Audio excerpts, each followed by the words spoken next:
Ano pipiliin mo? Mahal ka o mahal mo? Dali. Ano tatanong mo? Ikaw. Sino ko sumagot? Kung isa lang ang Tanong yung kausap ko, sila Kung kausapin isa lang ko. ang pipiliin mo sama. Wag ako. Mahal mo o mahal ka? Ay, anong pagkabalbasa? Ano yung ngayon? Aalagaan ka, pero hindi mo mahal? O Anong trip mo? niloloko ka, Nako. pero mahal mo? Nako. Ano mas gugustuhin mo? Wala. Tumigil ka nga, anong trip mo? Ano ang pipiliin mo? Kung isa lang ang pipiliin mo? Pipiliin ko magkapera. Dali na! Hmm. Ano ang sagot doon? Ano sagot mo doon? Ikaw muna. Ako, mahal ko. Na, niloloko ka? Wala kahit sinong tao gusto loko. Hindi, ano na kasi yun eh. Kumbaga lahat na pwede. Basta mahal mo o mahal ka muna. Bakit ko? Ayoko sa mag... Wala nga naman ang itsura ko eh.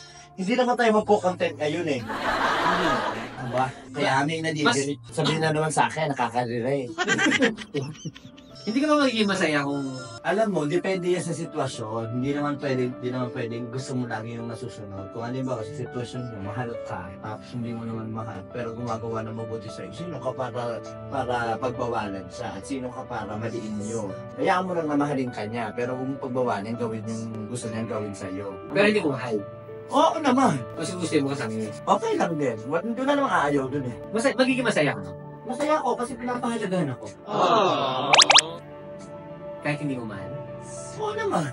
Kung kailangan ba mahal mo para sumaya ka pagkasama mo, ano yun? Oo. Hindi, no? Unang-una, kahit gusto ka niya, pero masama ugali niya, o kung gusto niya mong sumama, depende sa sitwasyon niyo, kung inaalagaan ka, tapos mahal ka. Siyempre, hayaan mo, samahan ka, alagaan ka. Sino ka para pagbabalan niyo? Hindi mo pagbabuhan, pero hindi ka magiging masaya. Imposible hindi ka maging masaya. Walang taong hindi magiging masaya kapag inaalagaan. Iba nga lang yung saya kapag mahal mo. Pero sa mas magiging masaya. Samahan mo, siyempre. Ano ba yung Kahit tanong hindi mo? ka inaalagaan. Oo naman. Mahal mo yun eh. Pero tandaan mo, ang isa sa mga ingredients ng pagmamahal ay yung inaalagaan ka. Bakit mo naman mamahalin yung isang tao hindi ka inaalagaan? So wala din. Hindi magkakaroon ng epekto yun. Walang taong mamahalin mo ang hindi ka kayang alagaan. Pero kung pipili ka na ng isa, mas gugustuhin mo pa rin yung mahal mo. Kasi napaka-imposibleng magmahal ka nang hindi ka inaalagaan. Di ba? Pwede yun? Pwede ka magmahal ng isang tao kahit mali. Ganito.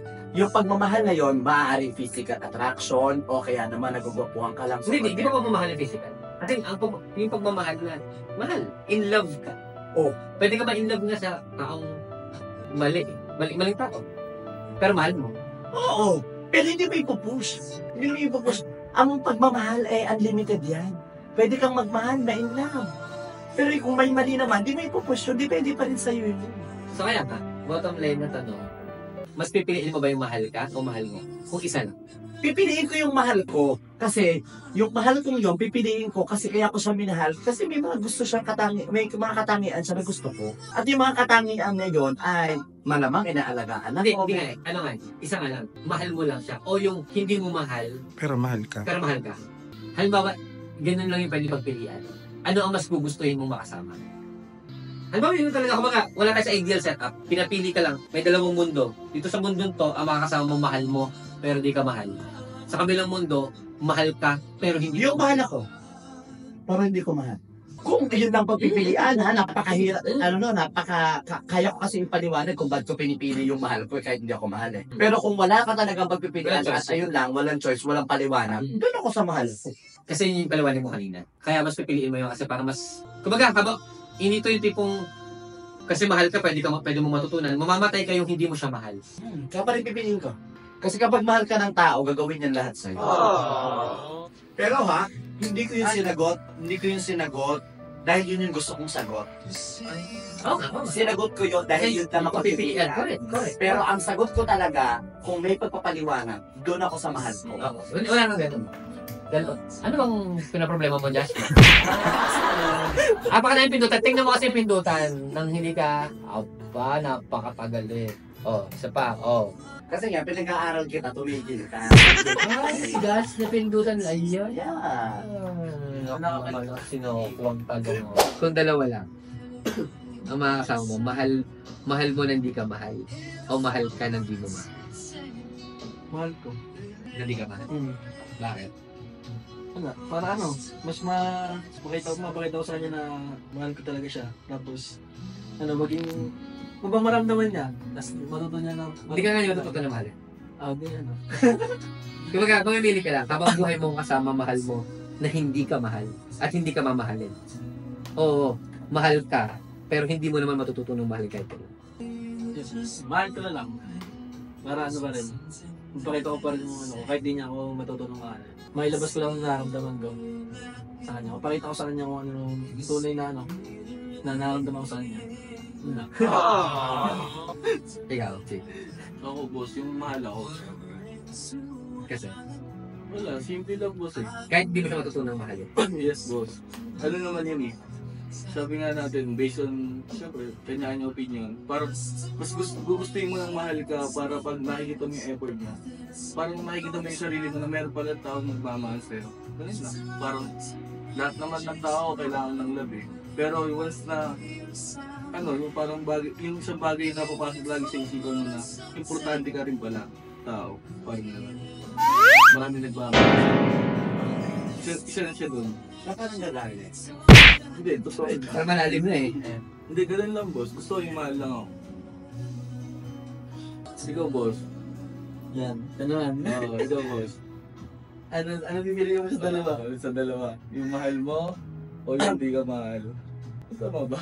Kasi tinatanong mo sarili mo. I mean, ako ba Kalaban mo sarili mo. ang sasagot kasi sa tanong is yung makakaramdam. Mas masaya ka kasi pag kasama mo mahal. Kahit di ka mahal. Alam niyo yung di ba sa mga teleserye dati, may mga kontrabida. May pinagagalingan yun eh. Di ba yung kontrabida, yung kontrabida, kahit hindi siya gusto, yung babae na kontrabida, pipilitin niya agawin yung lalaki dun sa bida, kahit di siya mahal. Ang totoo nun kasi, selfish kasi yun. Yung pagmamahal. Ano mo ba ng paliwanag? Hindi. Sabi ko lang, bakit yun ang preference ko? Kahit hindi ko mahal. Basta mahal. Kasi ikaw yung magiging masaya. Ikaw yung magiging. Mas masaya kapag ang kasama mo mahal. Ikaw yung magiging. Masaya. Kasi ang kasama mo, kumbaga, isipin mo, ang katabi mo sa kama, katabi mo ang kayakap mo, saka mas masaya, mahal ka o mahal mo. Eh, hindi ka naman na-respond sa nang yakap eh. Kasi hindi ka naman. Okay lang. Ayoko Kasi nagawa mo natin siya. Kasi kasama ko yung mahal. Pero kalagkap ng kasiyahan mo, ay masasaktan ka. Okay lang. Hindi okay sa akin. Okay na sa akin. Okay na sa akin. Kasi kaysa iyakapin niya ako, hindi naman ako masaya. Parang mas masarap yung ikaw, pare, ako. Pare si Pipo, yan. Mahal niya ako. Tapos niyakap niya ako, boss. Parang mas mapipil ko pa yun na yung love niya. Yes. The word of you. Totoo yung boss. Kasi kung Kasi ikaw, bakit? pare ako naman balik tarik ko, ako mahal ko si Pipo. Niyakap ko siya, hindi niya napipil. Parang manidiri pa siya sa akin. Parang, hindi, parang wala naman ako nararamdaman sa'yo. Parang wala lang sa kanya. Pero ikaw, ako, mahal ko siya. Iyakapin ko siya. Tapos ako naman si Pipoy. Tapos sa kanya na yung kung anong mag-feel niya. Hindi, it's the same. It's the same. Kumbaga, kung naramdaman mo yung yakap nung mahal mo, anong mahal ka, kahit di mo mahal, yung pakiramdam niya, masaya din. Mas masarap mas matindi yung saya niya kaysa sa saya mo. Tingin mo sino mas matindi, sino mas masaya sa inyo? Yung yumakap sa'yo na mahal ka, o ikaw na hindi mo siya mahal, na niyakap ka. Mas masaya siya. Pero mas okay na yun. Kasi doon nararamdaman ko halaga. Kaysa naman na mahalin ko siya, tapos hindi naman pala ako mahal, baka mas makaramdam pa ako na Totoo naman. hindi na ako Yun yung sa inyo kasi, safe. Safe yun. Kasi, pwede ka mag-adjust eh. Kumbaga, hindi ko siya mahal, pero okay na to. Hindi ako lolokohin na to eh. Yun sabi. Papahalagahan ako nito eh. Tapos sa inyo naman, may chance kayo na kayo di talaga yung todo masasaktan. Oo. Lalo na lumay yung tao na gusto niyo. Parang hindi pinagkaiba sa tanong yan. So, anong pipiliin mo? Masaya ka, pero nasasaktan ka? O hindi ka nga masaya, pero hindi ka naman nasasaktan?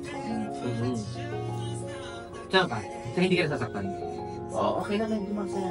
Kasi hindi ka nasasaktan. Parang kinakawawa ko naman sa sarili ko. May ibang way naman para sa ngayon. Pero kalahad ng pagmamahal ng sakit. Oo naman.